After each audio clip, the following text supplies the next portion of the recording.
Hello दोस्तों, आज हम आप लोगों को टॉप लोडिंग वॉशिंग मशीन के साउंड के बारे में बताएंगे कि ये साउंड किस लिए होता है और साउंड को कैसे ठीक करें।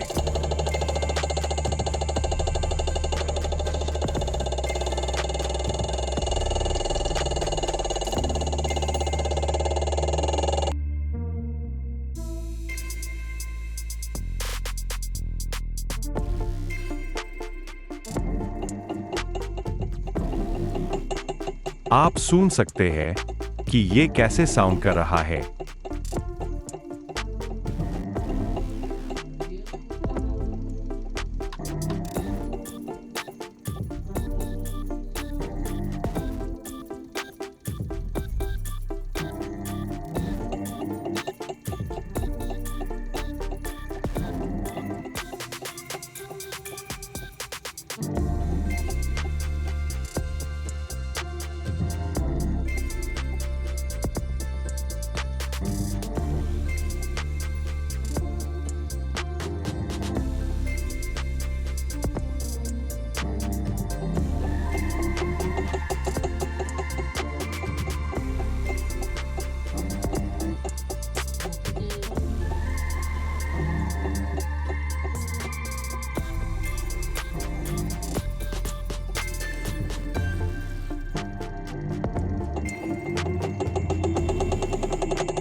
आप इस तरीके से ठीक कर सकते हैं अगर गियरबॉक्स खराब ना हुआ हो तो।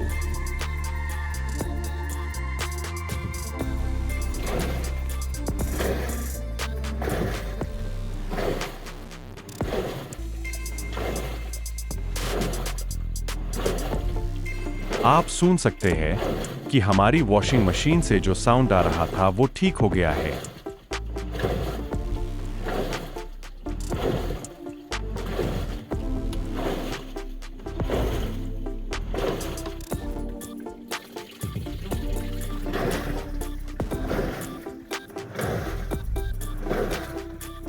चैनल को सब्सक्राइब करें और वीडियो को लाइक करें।